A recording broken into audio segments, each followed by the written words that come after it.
graduate, like a tag team approach. Compare how we both started our businesses. I guess we need this for recording.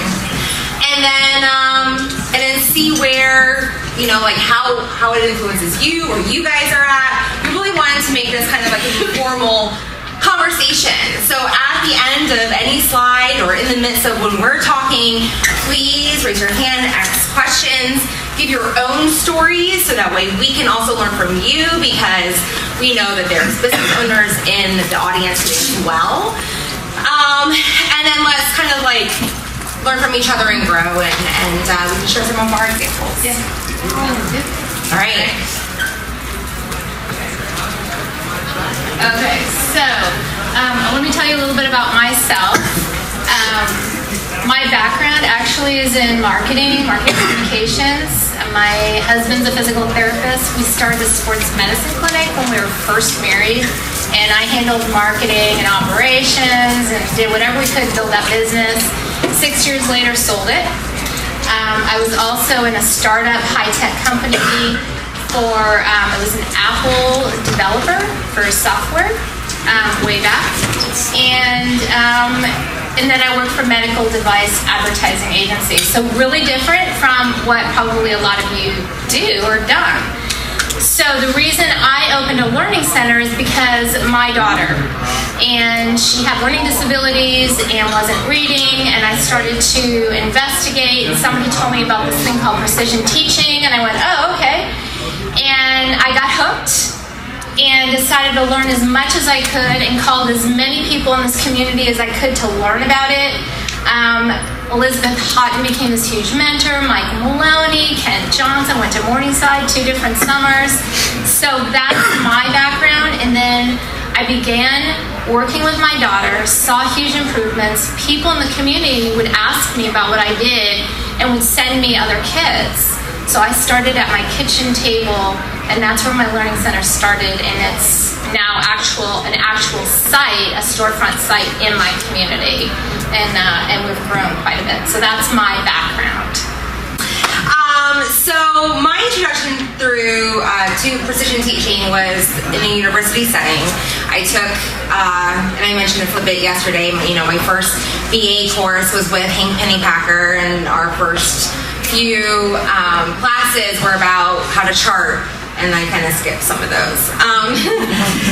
And I remember having to be like, oh wow, that probably would have been a good class to attend. And then I went to UNR, got my master's and PhD with Pat Gezzi, who allowed me to chart in his lab. And then, I worked at Cal, which is the old name for Fit Learning. And upon graduation, and being a daughter of a small business owner he had multiple businesses, I was like, I got to do this for myself. And I recognize, as Jesus mentioned, sometimes you work better for yourself, and you get cranky when you work for other people.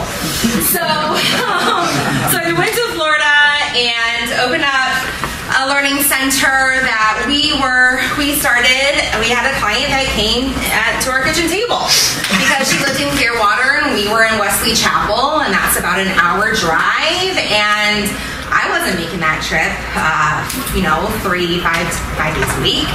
And so Mom was willing, and we worked with her. She actually improved, Jonathan, I don't know if he's in here, sausage.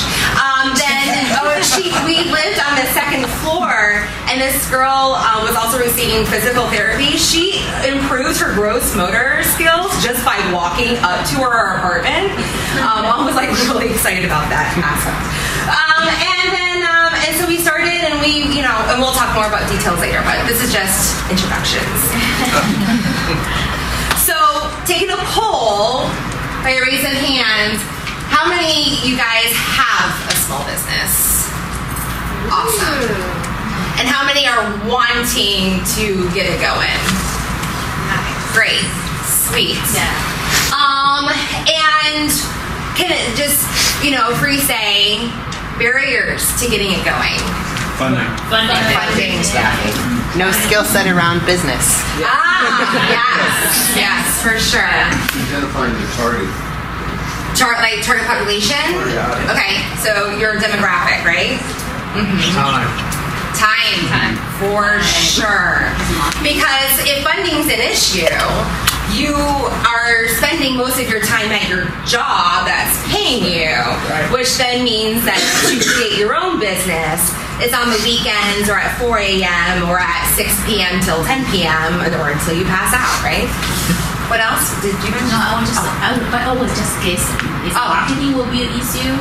Marketing could be an issue. I think You don't know how to do it. Yeah. You're stuck and you're confused and you think marketing is putting an ad in a newspaper. Yeah. Because there's a lot to it. A lot more than, and that could be a barrier with respect to knowing your target audience. But I think the question is for those of you who want to start a business, what's keeping you from starting right now? How do you define starting? Like actually working with.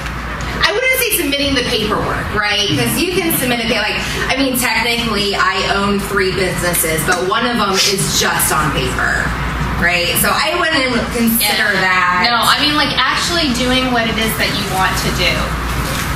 So I would like working, engaging in the activity that then generates money for yourself. So getting past the startup phase. Yeah. One thing, and maybe it's associated with funding, but in talking with some other people, I've heard that just the risk is a barrier. And people get really nervous about not having the safety net. Good. Well, I think what we're going to go into is 5 points that we came up with. When we started talking about this, there were a lot of things that we shared that were very similar. And then there's some things that are like, oh, wow, no, I didn't do that, but that's really interesting. And then there were things that we went, yeah, that didn't work. And so we're hoping to share all of those with you. So we kind of broke it down into 5 points. And we'll go back and forth. So for me, I started small. And I was actually working still in advertising for the medical device ad agency that I was working for.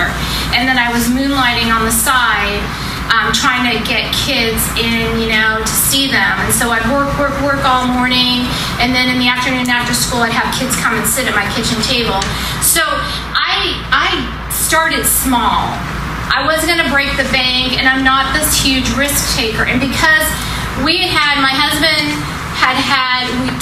we had 2 other small businesses, I was really comfortable doing that because we always started small and we didn't want to put a lot out there for high risk. And then I began to connect and research. And like I said, I called everyone that I was given as a name to talk to.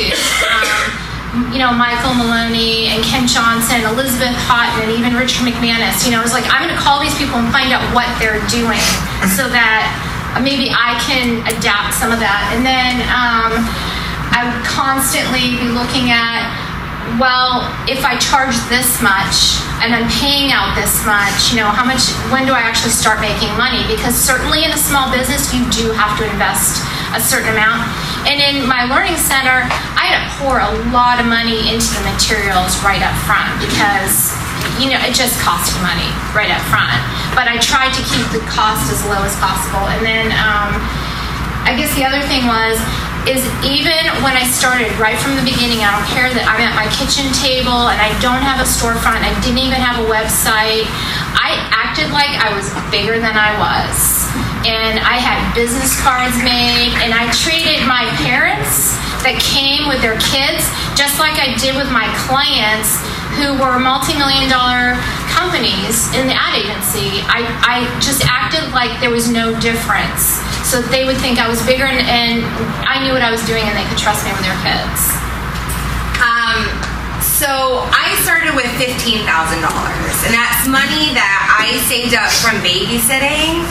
I had a savings account when it was open when I was born for my grandmother, and all duplicate presents. My mom would return and then like put that money, that $5 or that duplicate into the bank. It was babysitting money. It was, every time I broke something in my house, and my dad's like, oh, you gotta pay for that. And I'm like, okay, fine, to learn the lesson, but they would actually just take it and put it in my savings account. And so I had this nice little nest egg that I didn't tap into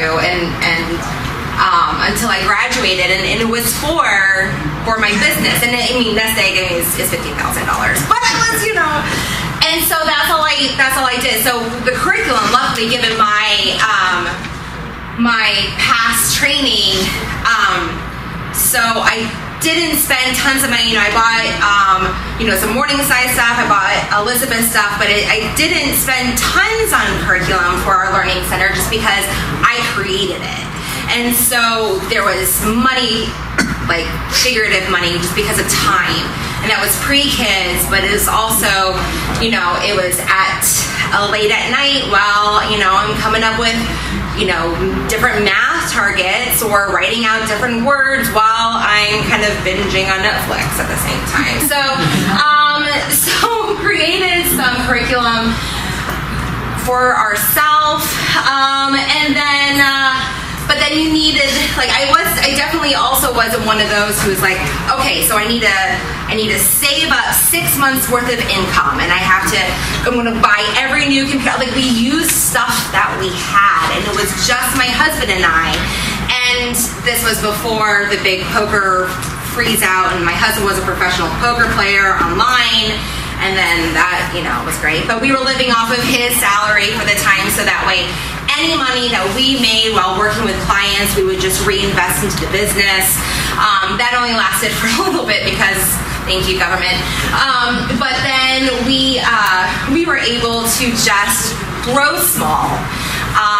Go to our clients' houses, try to minimize overhead as long as we possibly could, to then, when we couldn't do it any longer, just the two of us, and we needed our first employee, Elizabeth, which was also right at the time I got knocked up with baby number one, which was also right at the time that we got a small office space, 1,000 square feet, and it was a guy who we negotiated a great deal for just $1,000 for 1,000 square feet, and now this place is double the rent, but it was great. So I just, you need the rent money with respect to like first last deposit, right? So that's money you can't wiggle with, but other stuff you can wiggle with.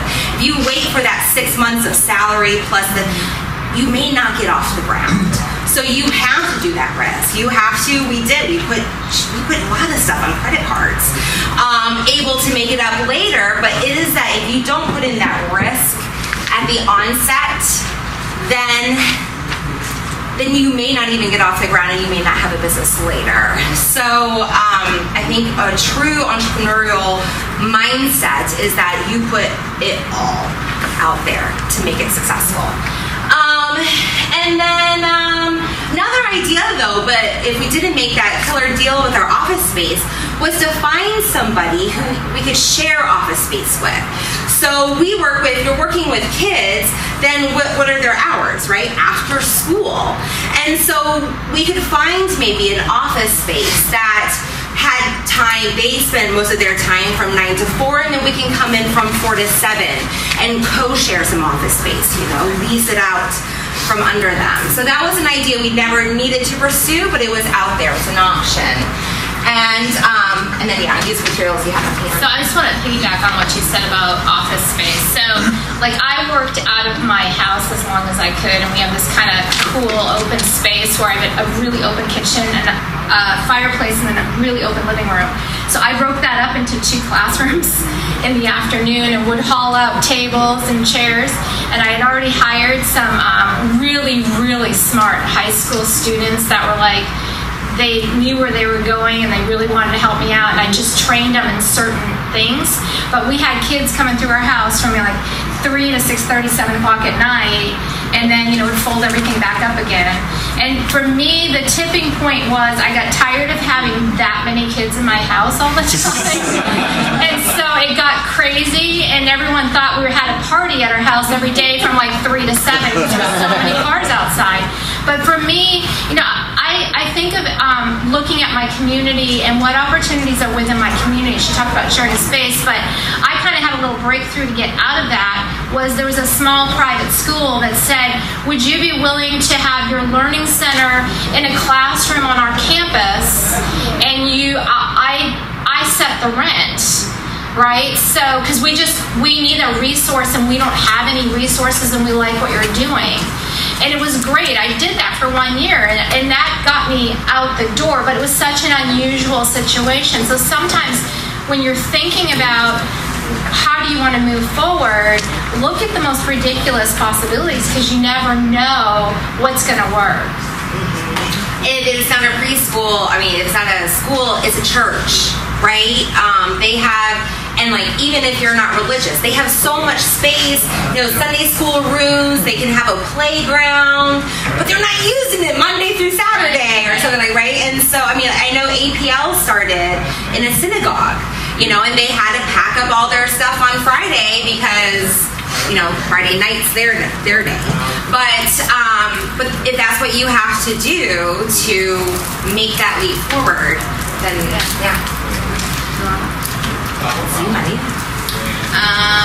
The support person, yeah. So I was really fortunate because my husband is awesome, and he was there supporting me the entire way. He's got a very entrepreneurial spirit. He's had, we've had the businesses. He's trying to start another one. He's also still a physical therapist, and he makes pretty good money. And so he was a great support. He helped me actually build the website. He would help me with some of the design materials if I was getting really so busy I didn't have time to do certain things, and he'd kind of drive me forward and be my advisor in a lot of ways. And especially with kids, because of his physical therapy background, he could offer me a lot of solutions, like what you saw with Jonathan and Amy, and how kids' brains work and function. And that was just a great thing for me. But I also had a couple other friends who also have been in business, PR, and another friend who owns a really successful small business that she was building. And we could share ideas, and to get that kind of support was crucial because it kept moving me forward.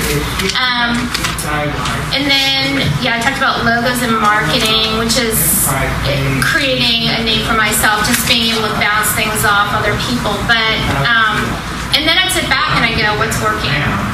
Is this actually working? And for me, the big aha moment came was I got invited to an IEP meeting. It was my very first IEP meeting I was invited to. I was working with this little boy's fetal alcohol syndrome, and his grandparents were raising him because both of his parents had passed away. And so they said, why don't you come to the meeting? And I had no idea how the school was going to treat me. Like, I'm an outsider, you're not part of us. And I'm sitting in the meeting, and he had his entire team was there, from speech therapists to the special ed. I see Deb shaking her head. You know what I'm saying, right? And I'm sitting here with his notebook and all my charts and his program, thinking, what are they going to think? And the principal looks at me and goes, well, you should be proud of yourself. And I'm like, oh, shit. And I go, what? And he goes, how did you, and then he leans across and he goes, how did you raise his test scores by 30% in 2 months, and we haven't been able to do it in 2 years?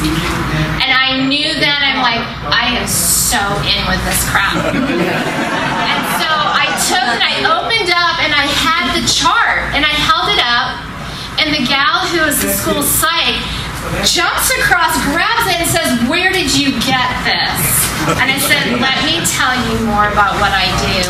And from that moment, I knew I kind of hooked these people because they saw the success.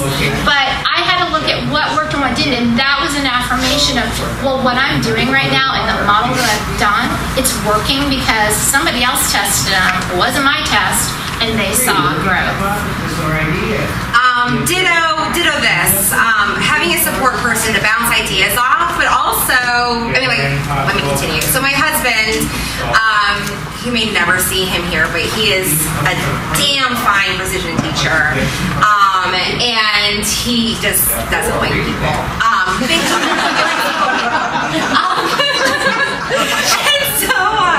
And so he would research, like, what words do we include on our irregular vowel blends? Because let me tell you how many irregular vowel blends there are. There's a lot. But then maybe it only shows up in, like, 5 words that we would use in our everyday language. And so do I want just those 5 words on this sheet when there's also, right? So you're being nitpicking, you're choosing, you're researching what you're going to include in your curriculum. And so, like, he spends 2 weeks researching what chair to buy. So I'm like, you're going to be really good at this research role.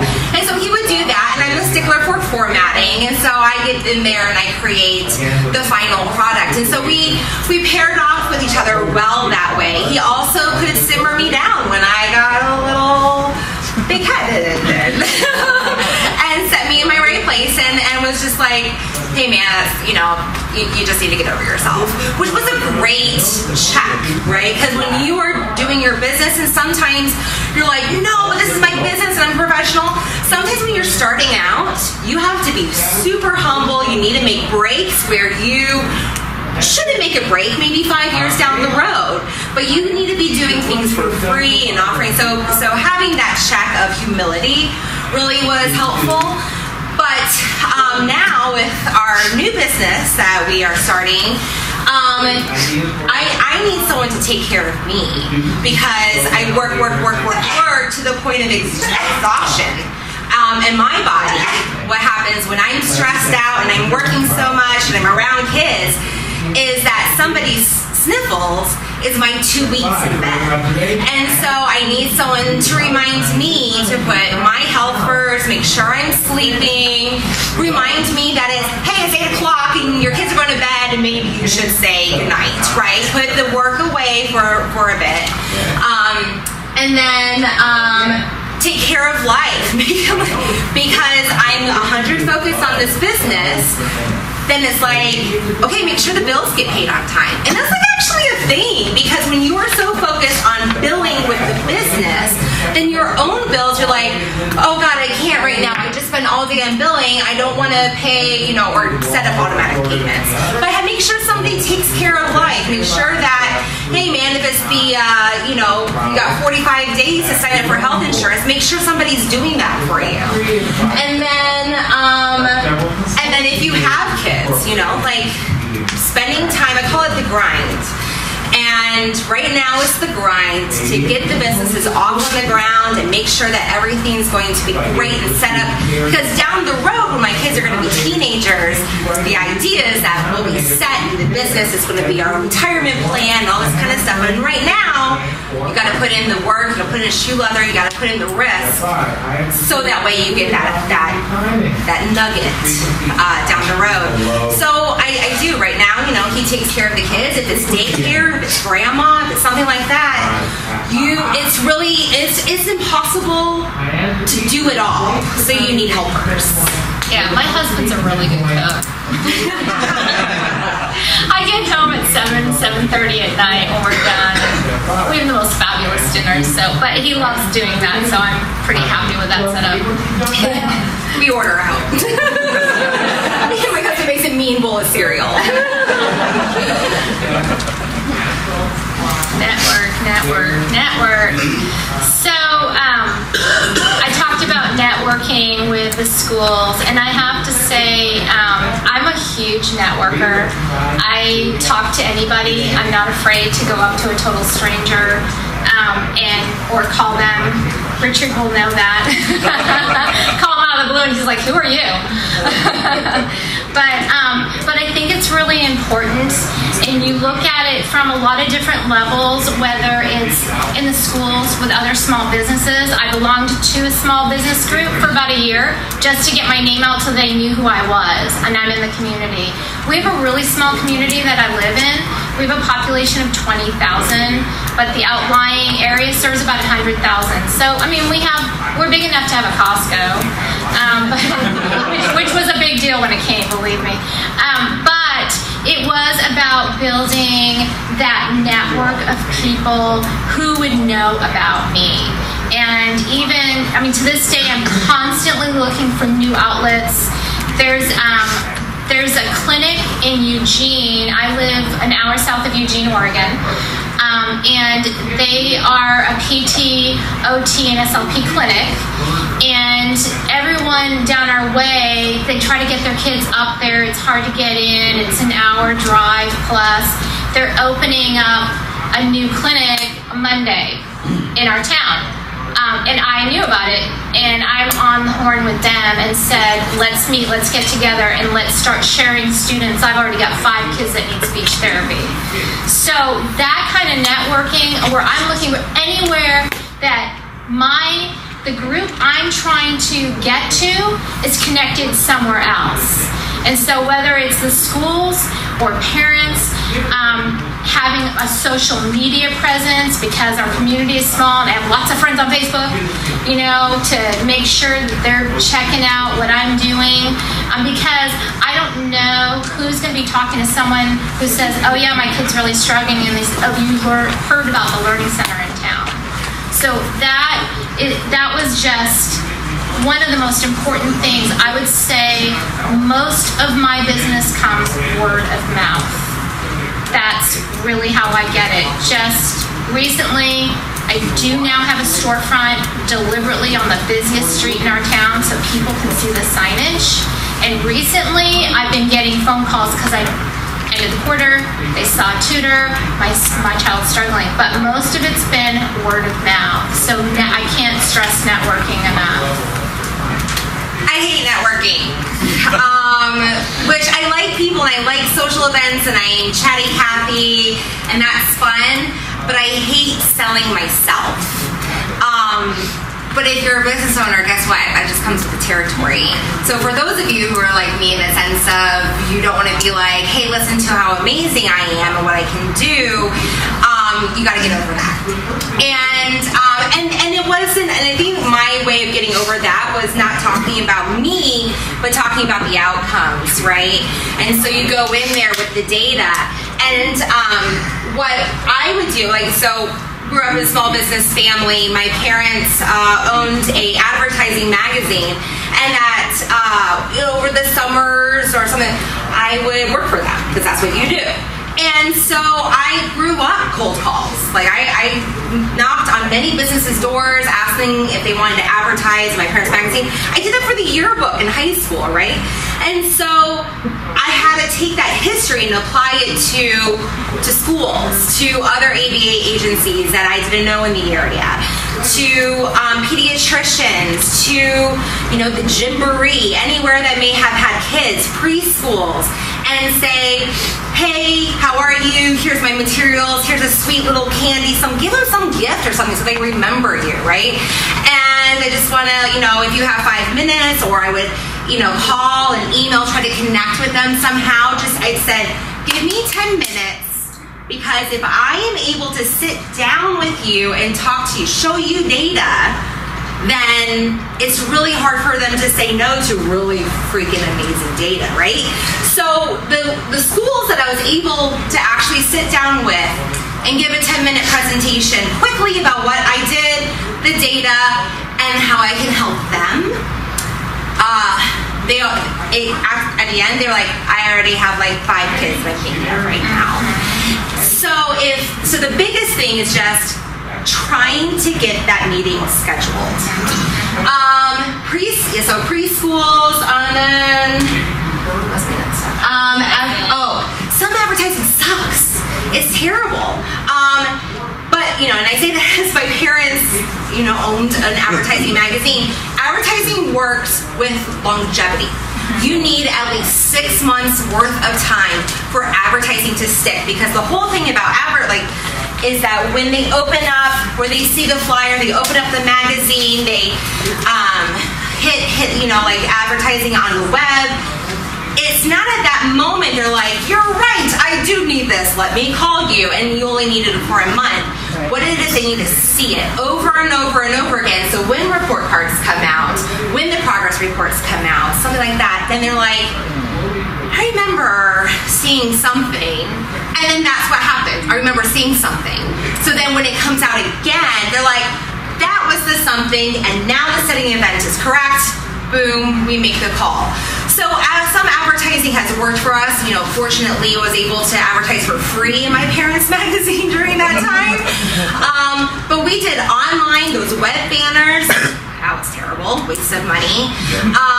We did some children fairs, booths that you pay like hundreds of dollars for. Waste of time. Never produced anything. I'm agreeing with her because I did that too. Yeah. I even was swanky about it because, you know, there's other booths and they have, you know, they're selling stuff or they have like a tangible. I didn't have a tangible. I'm selling a service. So what I did is I made these mini assessments, and Elizabeth nodding, she remembers this. We brought it, so I thought this was just hot shit, right? So I had a table, we brought in our little kid table with little kid chairs. We're walking downtown Tampa when my husband's carrying this table, right?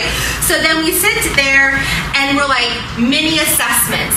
And we would spend 10 minutes just doing quick pinpointing on some basic skills, had a 5-minute conversation with the parent. The parent was like, oh, yeah, wow, yes. I thought, again, like, when you think you're Okay, so we did something very similar, except we didn't do the mini assessments, but I had a lot of games out. Deb, thank you very much. And guess who showed up at the booth to show how great they were? All the really smart kids. And so they're like, oh yeah, my kid's getting straight A's. Yeah, I learned to read when I was 2, you know, and it's like, okay, you're not the audience I want. Anyway, they were all proving how smart they were, but the kids that obviously were struggling were not going to come near. Yeah, because they didn't want to fail. I have a quick question. I know, Carrie, you said when you went in and you got 10 minutes and you showed them talking about the outcomes. What specific data did you show them with, since you didn't have your business yet? Sure, good question. Well, I had worked, like I said, kitchen table kids. Also, you know, data from my thesis and like, you know, I had experience beforehand. Right. Okay. So yeah, some of that. Or published data, that's right? Go into an article and say, like, look what this science can do. Yeah, it's a good question. Great, thanks. Yeah. I think also if you know who exactly your audience is, so like if you work with kids with autism, there are so many kids. You have a huge potential client basis, and so we have been around for almost 3 years, and we don't have a website, we don't have a Facebook page, we have never advertised. I did some of those events too. But I have to say no to about 80% of the people who call me. Yeah. So that I think is also key. Is that, like, you know, that you have. Yeah. So if you know exactly who you are, you know, we have some private pay families. We're not charging out of pocket, so insurance. So that also makes it a lot easier. So if you know who you're going for, you know, we have been full basically since like about 9 months in. We've had full caseloads. So that also for people who are just starting out. And I'm going to add to that, because you said something about insurance. Having the sports medicine clinic, my husband, a physical therapist, we build insurance. And so you had to get physician referral at that time in order to get your clients. And so I hit physicians really, really hard. And if your business is that you can bill insurance, I would be on the doorsteps of those pediatric doctors, because they're going to refer over, and because they don't know what to do with the kids. And if they know that, hey, wow, there's a center in town that's really willing to work with, you know, and then parents are like, okay, I can bill my insurance, they're going to be all over it. So, yeah. Did either of you use Yelp? Yelp wasn't. No, I'm on Google. Just here to say don't bother. I'm on Google so that people can review me. And what I did was I gave $5 Starbucks gift cards to anyone who left a Google review for me. And so I got all my parents leaving reviews, which was great. But if you're a BCBA, we can't do that. Oh, sorry. Okay. If you're So I have 2 questions, just to piggyback on that, Tim. So how did you guys, and maybe you'll get to this, but how did you guys get to determining how much to charge? And are these parents private pay or the Right. insurance? How did you go about that? No, that isn't. Oh, okay. Yeah. Good question. Today's talk was about getting your butt off the couch, but we can totally talk about Yeah. that. So determining rates for me, I worked backward. Well, first you call local competition, right? Sylvan. So if you're for us, like a tutoring center, a learning center, I would call Sylvan. Yeah, I did that. Huntington. Linden Mood Bell, right? See what they're charging, and then what I did is I picked something closer on the higher end, and then I worked backwards to make sure that it was a good number, right? So with the hourly rate, I also wanted to make sure the way that we do our pricing packages is a package. So you're saying you're buying 20 hours of service, which includes a reassessment. It includes a meeting with the supervisor. It includes reinforcers, stuff like that. So I priced it. Our prices now are based upon all of that. So it's 20 hours, and then it's an hour for the assessment, and then you factor in time for case management and supervision, right? Then you have to factor in what is your overhead cost. Do you have a center or are you at home? So you need to factor in mileage. All of this stuff, there's a huge list for overheads, and that needs to be factored into your per hour rate. And then I was able, but when I started, like I said, that's 5 years down the road that, we are charging $100 an hour for private pay. If we are, and that's not working with a BCBA, that's working for an RBT, but we don't, again, this is not insurance world. But when I started, again, one, to be accessible, we were charging $60 an hour, and I'm like, that's what I pay more to get a massage for an hour, right? And highly trained, and it was my husband and I, so we had tons of experience, and I was a doctor, and so it was a great, and I marketed it as introductory rates. So that way, when I was ready to beef it up or stop marketing myself or something like that, so a few months down the road, then we could raise prices and say, hey, we're no longer introductory and now we're offering this. But I also, as Deb said, I'm apparently a humanist, and I hate raising prices on people when I start them at a rate. And so I'm like, so I say, hey, you guys are grandfathered in at this rate. But those are the ones who spread the word. And so I even had an idea of saying, give me a kid for free. This was the next step. All of a sudden we had no kids, or one kid. And then I was like, oh God, this is not working. And then all of a sudden we got 5, and it was beautiful. But for that time, I was like, okay, this is free service. I'm going to go to a school and say, give me a kid for 20 hours for free. And private schools usually don't have special ed services. So it was like, give me the hard one. I will do it for free, and I will show you. And didn't need to do that, but I think that is a great marketing tool. And now with these private schools, they're not going anywhere. They actually are looking to create a position for us to work there permanently, because the families love the closeness, the religious aspect of the school, or that the classroom sizes are small, or that their brothers and sisters can go there, but this one maybe should go to another school, but logistics, and so. Yeah, and I would say when I was looking at finances and how much money, how much income do I want to bring in, and working in advertising, you can make a lot of good money, and I knew that I wasn't going to get rich doing this, but I wanted to do something I love. So I kind of had to look at the payoff. And I thought, okay, how much money can I make? How much money will the market bear?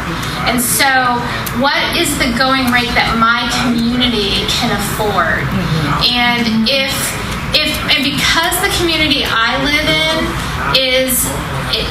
I came from Silicon Valley, where you're going to pay $200 an hour for tutoring, but I moved to Roseburg, Oregon, an old logging town that's growing into a wine community. You're not going to get that. So what can the market bear? What can my families afford? And so I had to weigh in those factors and then come up with a business model that was going to work for me. And so what I ended up doing is kind of modeling what I saw happening at Morningside, where I do peer tutoring. And so now I've got 2 kids. So now my hourly rate's gone up. Can I get 4 kids in that hour, but 2 different tutors? Can I get 6 kids in that hour? And now I have 3 different tutors. And I have really great tutors who are like college students or stay-at-home moms that just want to help for a few hours and still get the same results. And that's what happened. So I could get the per student hour rate up, so my hourly rates went up, get more kids in the clinic, and create this really dynamic environment. My husband describes it as it's very controlled energy because the kids are so interested in their learning and getting ahead, and they love their partner. So that was the model I came up with that worked for me and my community. So do you do peer, like, do you put your kids together? Or are you I do. I put like learners together. So if they're at the same level, they're going to get paired up. I don't care about grade. So if they're reading at a certain level, and I really do look for personalities too. I don't want 2 kids that hate each other. But yeah, that's what I try to do. And a lot of times they love their partners. And when their partner is missing a session, they're, why aren't they here? And I actually, what I decided to do when I first did this was I kept records with a chart to see, what if I just do one-on-one? Am I getting the same results if I do 2-on-1? And what I found out was the 2-on-1 kids did better than the 1-on-1 because they loved that workout partner, So, Galvin and the camera. I know you talked about like getting that 10-minute meeting with the parent to prove to them, but what about in the stage before that? Maybe you're talking to somebody that's not involved with this community. So I've talked to people before where you say things like standard acceleration chart, precision teaching, and their eyes. Any of that. Yeah. So what are like the lay term buzzwords that you use to differentiate from other places like Sylvan and say All right. So one of the things that you talk about in marketing is having an elevator message. And so an elevator message is what can you say that you do on the time it takes to get in an elevator and talk to someone and they get off. It has to be simple and it has to be in their language. And so in physical therapy, my husband would explain to his patients that the disc that's bulging is like a jelly donut. So we always talk about jelly donut. If you press on one side of a jelly donut, how it's going to squirt out the other side. So if you're putting too much pressure on, that's why people's discs burst when they're sitting too long, right? So it's a really simple explanation. My husband said you need the jelly donut message. And so what I did was come up with the most simple message that a parent wants to hear. I don't talk about acceleration. I don't talk about the chart. All I say to them is, your kids have fallen behind. Well, the methods that we use have been proven to get kids ahead at a very rapid rate. And then I'll say to them, you don't want, if your child is behind by 3 years, you don't want to take 1 year to get them 1 year ahead. You're still 3 years behind, right? And I get them an agreement on this, and they go, yeah. I go, well, what if I could jump them ahead 2 years in 1 year? Would you be interested? Oh, yeah. So they didn't know about acceleration. They don't know about the chart. They don't know what data is. But now they're like, I can get that. So everything is written. And then I also do have like my jelly donut message. It's about a tree with fruit and how we're actually working on the roots. Because the fruit is bad. It's not because we have to fix the fruit, but we have to fix the roots. And so they all get that. And now we have understanding. And the big thing is it's called buy-in. You got to get your customer buy-in, and that's the parents. I have so my presentation that I do for the By 10 Minute is I show videos of, my key term is fluency. All I do is talk about fluency and say, because parents know it, and I show examples like videos of a fluent Rubik's Cube guy. This takes 10 seconds to solve a Rubik's Cube. And I'm like, my husband actually can solve a Rubik's Cube. It took him 3 years. but we obviously know that that's like, right? So we see that accuracy alone, and so I don't talk about accuracy, but I'm saying that like doing it to completion actually isn't what we're looking for. We're looking for this fluent repertoire, and you know, talk about like, then I'm saying, you know, like how bring in like personal question, you know, relationships. So if you're talking to a parent, be like, you know, how quickly can you solve that tip when you are, or how quickly can you split the bill when you're going out to dinner with friends, right?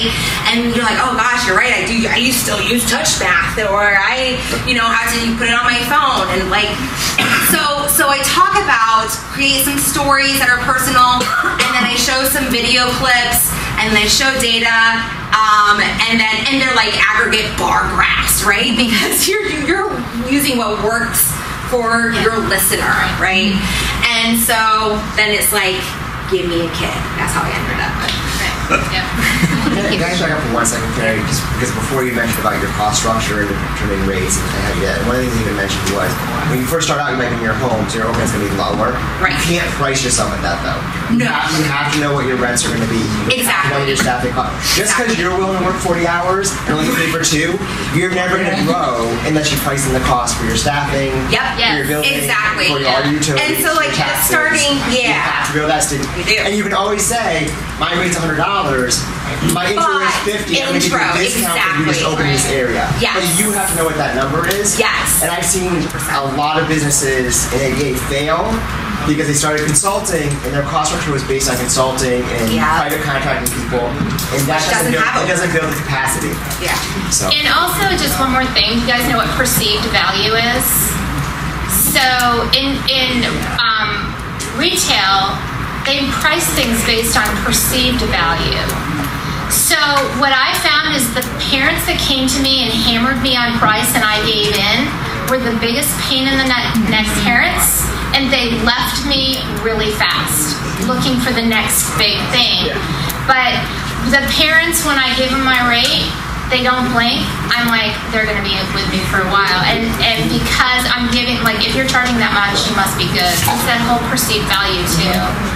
I think it's important too to note that when you're looking at using insurance, that rate that their insurance company will reimburse you is minimally negotiable. And you really can't find out that price until you've actually started the contracting process.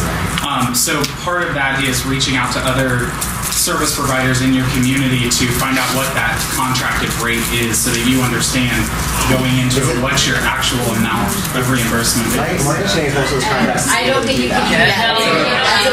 Right. Well, it's in your contract that you can't discuss rates with other providers. But what you can do is you can ask other businesses, what do you pay your staff? Right. What is your overhead? What are your margins? And you can back it. You can back it and figure it out. But you can't specifically. If somebody gives you that rate, they're violating their contract. I want to tell you guys something else. It just, as you were talking about that, it just made me think of something else that we do in Oregon. I don't know if it's that way in other states, but we have a lot of charter schools. And we have several charter schools that are for homeschoolers. So that means they get reimbursed for any materials that they use. They're under like a teacher, but they can use that money for anything they want. And so one of the charter schools, you have to be like certified professional with them. And so my parents, those homeschoolers that don't have a ton of money because they're not dual income, they get reimbursed from the charter school, and they stick with me for like the long term because they can. And so that, I don't know if you have that, but I offer that to parents who are homeschoolers that come to me and say, I don't have a lot of money and I can't afford your rates. And I'll say, hey, call these 2 charter schools, get signed up with them, and then they'll reimburse me. So I try to find other ways that parents can get paid. So I just wanted to piggyback on that comment about talking to parents. So I'm a small business owner, and our clientele is children with autism. And a big conversation I always get is, you know, they have some language, but they don't use it, right? And so in talking about our technology, I turn it over and I say, it's automaticity. And I give an analogy of the number of times you leave the house and you say, did I lock the door? Right? And you start your car. So I use that one, and parents get it. I'm like, language comes easy to them, which is fluency and accuracy, then they'll use it. Right. And so using some sort of analogy for parents to get, that's, show them the chart. I used to do that. That didn't work. But the charters are like gasoline for the car. When you're like buying the car, you're like looking at the outside swankiness of like thinking about how pretty you're going to be in that car. You're not thinking about like the engine or like, right? And the chart, I find the chart comes later. When they get results and they see, oh, my child was talking, my child was putting their shoes on, they're trying, how? Then you bring the technology in. And I find then they're like, okay. Because we don't want to put the science to the side. The chart comes later when they're ready. And they're ready to receive it. Some of this is sort of like punctuated evolution or something. Like, how do you get from being that model of the kitchen table consultant to hiring a staff and like that? Well, because then people are knocking at your door. Like you physically, for us, we physically, even I could not do any more sessions, right? And so then you take the risk. And then Black whatever day with the freezing of online gaming or online poker happened, of course, 2 weeks after we signed our lease for our office space. So we were a little freaked out about that because we were completely relying on his income. But again, it's that risk. It's that just leap of faith, because if you do not trust yourself, like, you're going to work the best for yourself. And like, you have to trust yourself. You just gotta do it. And so it's a logistical thing. And when you go up there, because it's going to be more overhead, it is going to be, a little step back. It's financially, necessary. But if you don't do that, if you don't make the risk, and then then it doesn't happen. So I think that there's little stages where you can. Now, if you're an autism agency, then like insurance people, like there's so many referrals to you, you don't have to worry about marketing and getting clients.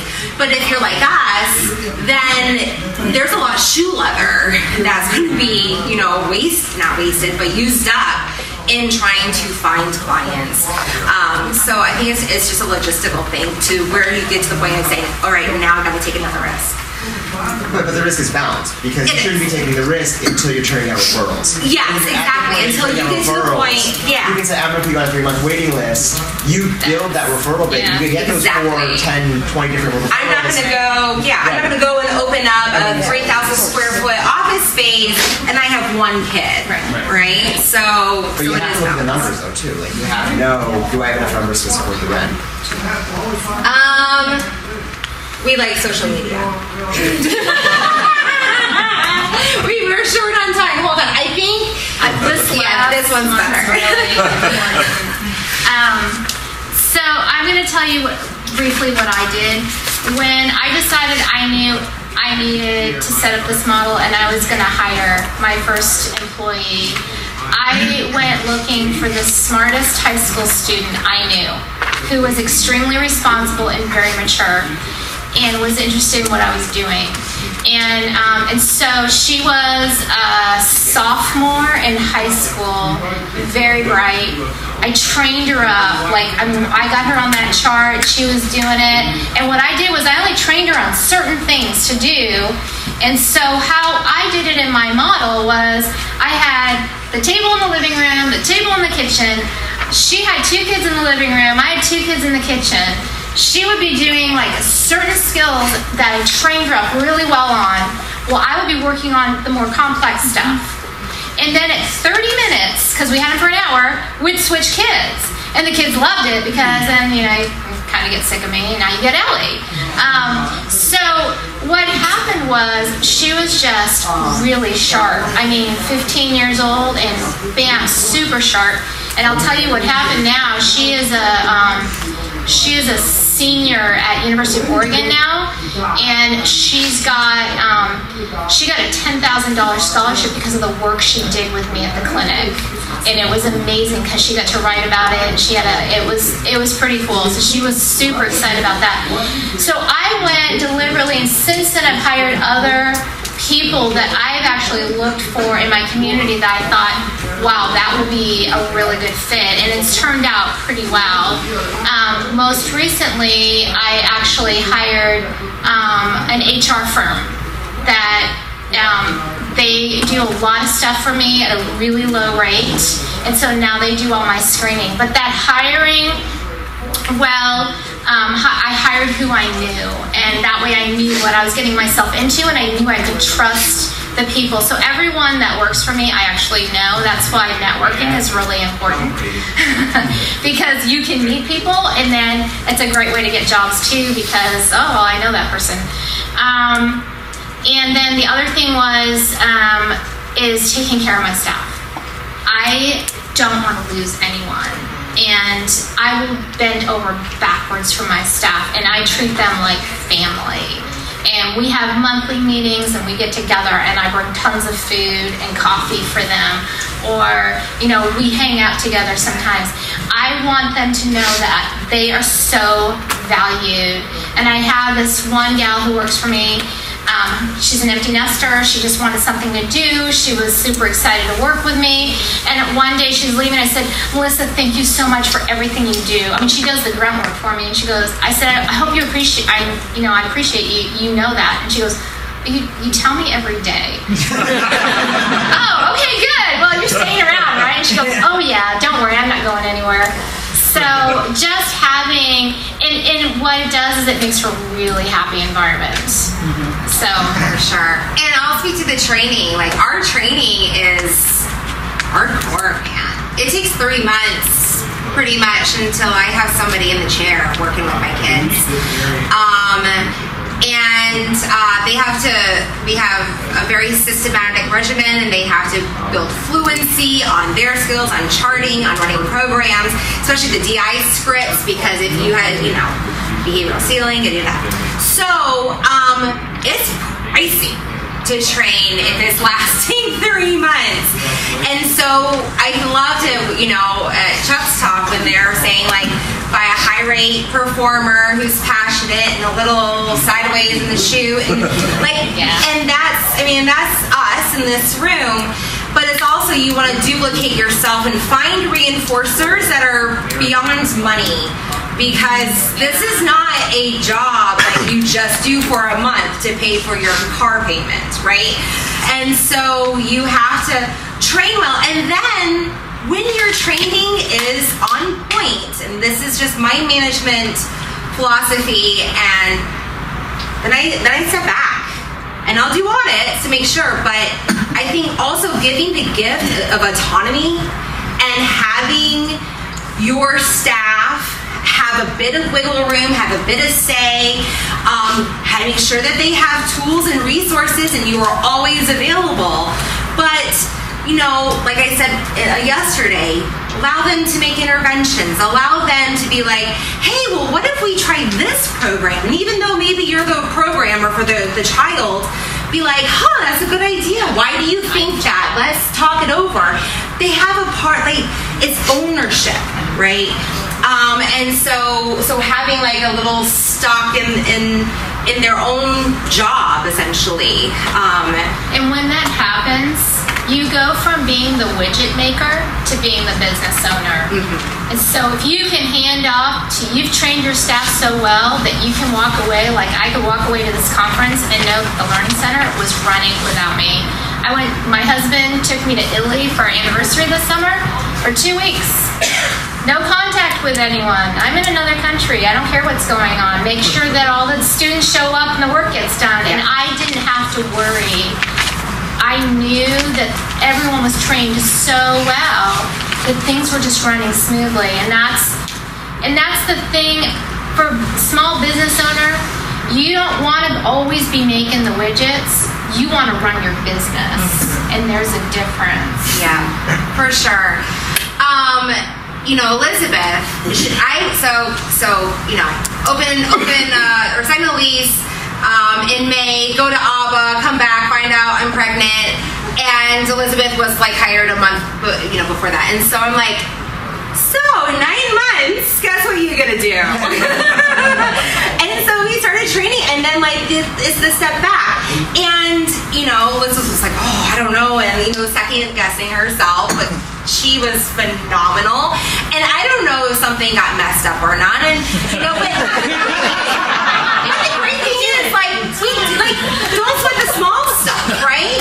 So maybe she's like, oh no, I double booked us. Who cares? Like, if you can problem solve and you can clean it up, and it's not going to be detrimental because you hired well, you trained well, then if you were attacking over that, oh my god, I can't believe it, then no, you allow that because you yourself made those errors when you were starting, right? So be humble around that and give them that amazing learning experience, because now Elizabeth is running her own learning center in St. Pete with her husband, and they're doing beautifully. So it's like, train it well so that way we can all dominate. Yeah. And then think, the bonuses get creative, and so hers is just building my reputation, being in town. I called the elementary school one day because I needed to talk to the principal. He actually answered the phone. It was like summer break or something, and I said, hi, my name is Danielle Costa from Learning Matters. Oh, I know who you are. I've never met you. Oh, you do? You know what I do? Oh, I know exactly what you do.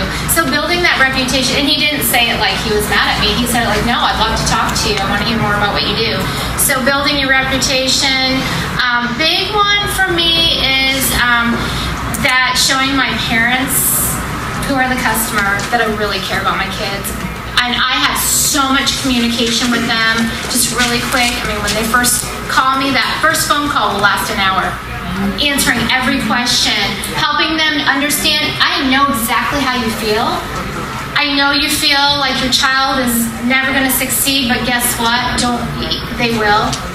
Giving them lots of reassurance and just building that relationship with them so that they trust me.